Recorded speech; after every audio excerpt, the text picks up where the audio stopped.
Sup, I'm Heff. I'll be hosting today's episode of D+Arcade. We'll be reviewing the game Tekken 5 Dark Resurrection today. It's the most recent version of Tekken that's available on consoles. You can get it on the PlayStation Portable and the PlayStation 3.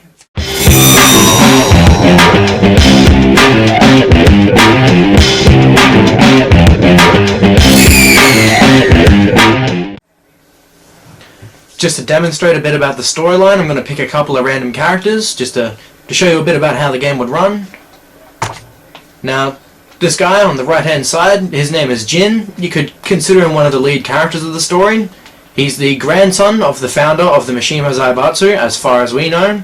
And basically, he's a bit of a renegade. He's in the tournament to try and figure out what's going to happen with his life and what he should do with his family, which are inherently evil. And move over to his father, Kazuya Mishima. He's the winner of the very first Tekken tournament, just a little bit of storyline there. But basically, he's in the tournament to find out what's going on as well, because just at the end of the last Tekken game, the person that was hosting the tournament, well, he was blown up, so not really anyone can figure out who's hosting the tournament at the moment, so he's around just to figure out what's going on. Now, if we move to character, let's have a look. Hwoarang, for instance, he was brought into the series because his mentor was incapacitated for a couple of the games. And the rules of the original Tekken tournaments were that you had to be in the next tournament, or you had to supply a replacement, or you would be killed. And his master is in this version because they pretty much brought back as many characters as they could just to fill out the roster a bit, which, as you can see, is rather large. There's quite a few characters to pick from.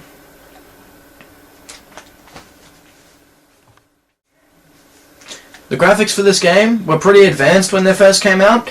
They really utilised the PS2 quite well. In fact, very few games have come close to the sheer beauty that was Tekken 5. It really made the console. Now, since the game's been remade in HD, you can see a few of its flaws. Like, if you look at the fire, if you can see it, it looks pretty basic compared to something you might see in, say, Crysis. I mean, I know that's not much of a fair comparison, the games are a few years apart, but you can see what I mean. Now, the general special effects, as you can see, there's basic level interaction, there's ripples on the water. Now, if I was playing as a character that actually had a face, you might be able to see that the faces do move in the game. They react to being hit. Like the person I'm beating down a bit at the moment, you can see him baring his teeth because he's in a bit of pain. I mean, wouldn't you be if you just got kicked by those damn boots? And see, all the characters have a little bit of an angry session after a match if they lose. Just puts a bit more emotion into the game. You know, it's not really a necessary touch, but it's a good thing to see. And as you saw just before, I threw my enemy into the wall, and it kind of destroyed the environment a bit. Again, not really necessary, just a cool little touch.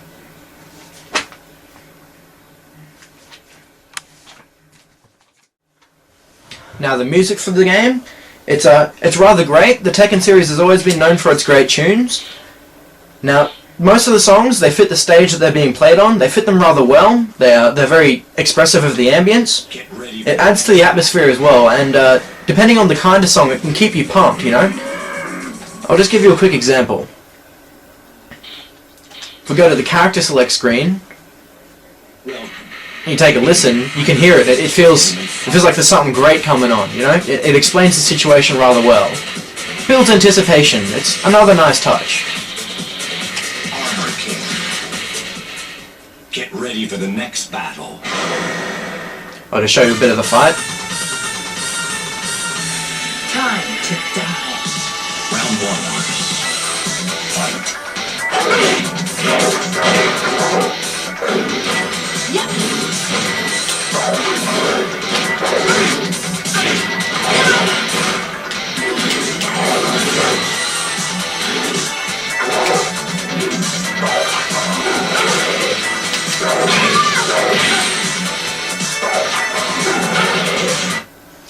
Now, as you could hear from that, the music was very sort of casino-like, very high roller, so it can suit the rooftops of a very busy district in, say, an Asian territory, like China, for instance.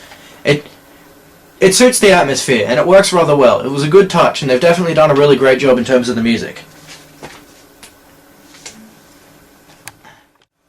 Now, I'm going to show you a bit about the gameplay and explain how the game runs. I mean, it's a fighting game. It's pretty straightforward to see how it works, but the difference between fighting games and what makes each individual one so great is how it operates.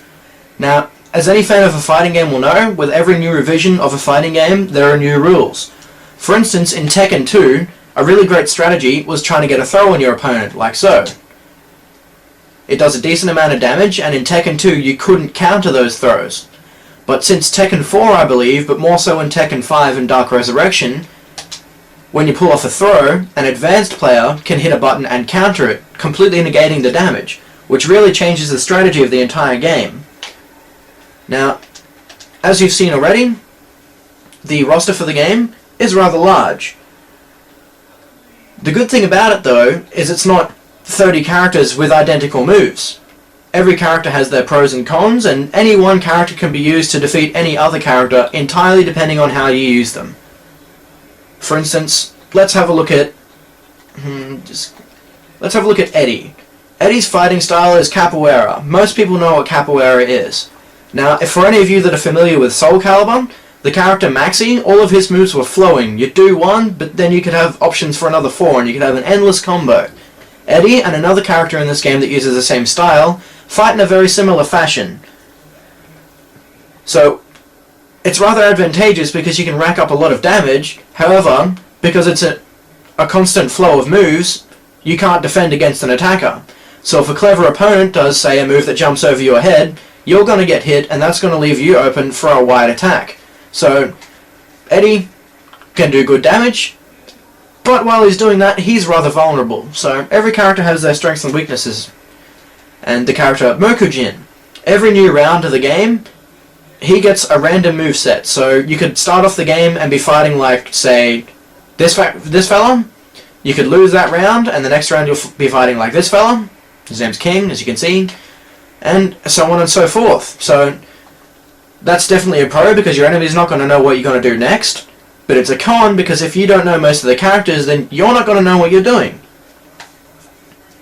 Now, the move list for this game isn't like most typical fighters. Like, let's take a look at Street Fighter, for instance. It's a good old-fashioned game. Everyone gets Street Fighter. Not many things wrong with it. Every character, for instance, only has 3 or 4 moves. Now, that's fine. That's how that game works. In Tekken, for instance, a character can have anywhere from 80 to 150 moves. Some characters even have more. For instance, Xiaoyu has just over 200, I believe. Some of them are stances, some of them are moves that can only be done after the stances, but it makes the game a lot more deep. It also adds a little bit extra to the strategy of the overall game. For instance, we'll take a look at Kazuya's move list. I'll just load up a round for you. Now we'll fire up the command list. Kazuya has 67 moves because he's a veteran.